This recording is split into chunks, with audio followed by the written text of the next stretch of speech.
നിങ്ങളങ്ങനെ ചോദിക്കരുത്. നിങ്ങൾക്കുള്ള പ്രാർത്ഥന എന്നുണ്ട്.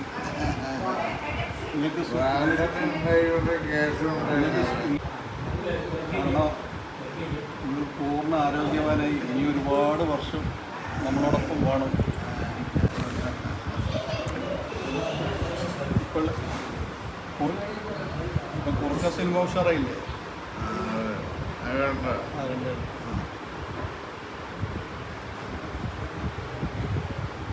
പിന്നെ ഏതെങ്കിലും പുതിയ പ്രൊജക്റ്റ് ഉണ്ടോ?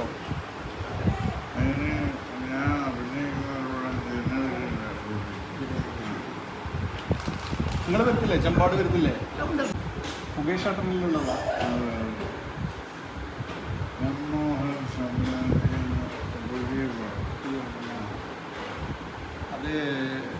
അത് ധ്യാനല്ലേ?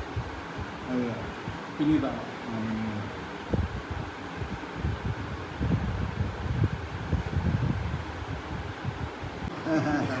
എന്ത് പറഞ്ഞാലും ഹിറ്റല്ലേ?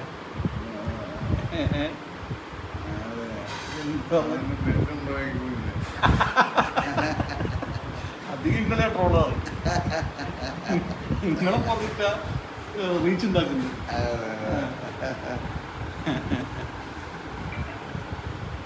എവിടെ നടന്നു പോകുന്നുണ്ടോ? ഇപ്പൊ അല്ലേ ഫോൺ കൊടുത്ത് നടന്നു പോകുന്നുണ്ട്. നമ്മുടെ നാടിൻ്റെ ഇങ്ങനെ അതെ അതെ എറണാകുളത്ത് എൻ്റെ ഒരു സുഹൃത്തിൻ്റെ വീടുണ്ട്, അവിടെ താമസിച്ചു. അത് പിന്നെ പനമ്പള്ളി നടക്കുന്ന കുറച്ചപ്പുറം മനോരമ ജംഗ്ഷനിൽ അതിൻ്റെ കുറച്ച്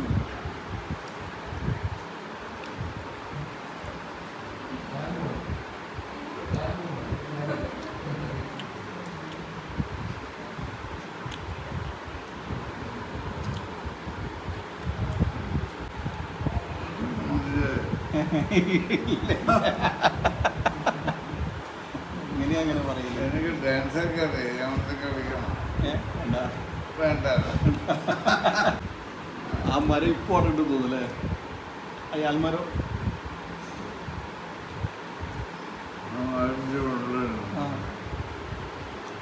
ഇങ്ങനെയൊക്കെ വെച്ചിട്ട്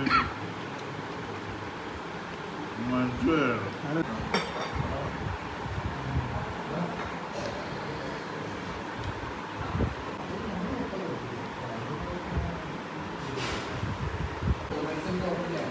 അത് ഇപ്പം ട്രീറ്റ്മെൻറ്റ് നടക്കുന്നുണ്ട്.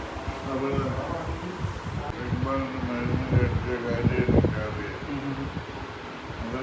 സമാനമായിട്ടുള്ള വസ്തു കാണിച്ചത്. അപ്പം ഞാൻ ഓർഡിന് രാജേഷൻ വിളിച്ച് ചോദിച്ചു. രാജേഷൻ കൂടി ഇവിടെ വന്നു. അവനോട് 10 കൊല്ലം എൻ്റെ അപ്പച്ചൻ ജീവിച്ചു. അപ്പം എനിക്ക് 10 വേണ്ട 5 മതി.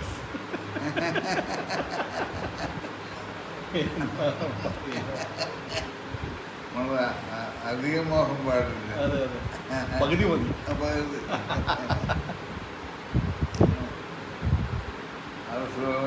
ഞാൻ ചില സമയത്ത് ഭയങ്കര ടെൻഷനിലിരിക്കുന്ന സമയം, ഭയങ്കര മൈൻഡിൽ ഇറിറ്റേഷൻ ചെയ്യും.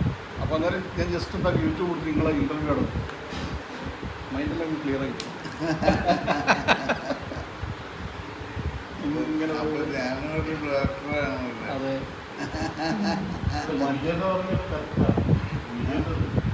ഗുളികേൻ്റെ രോഗത്തിന് കുടിക്കുന്ന മറ്റൊരു രോഗം ലോഡ് ഇങ്ങോട്ട് വരും. അത് ഡോക്ടേഴ്സ് അത് ഗവൺമെൻറ് ഹോസ്പിറ്റലുകളിലും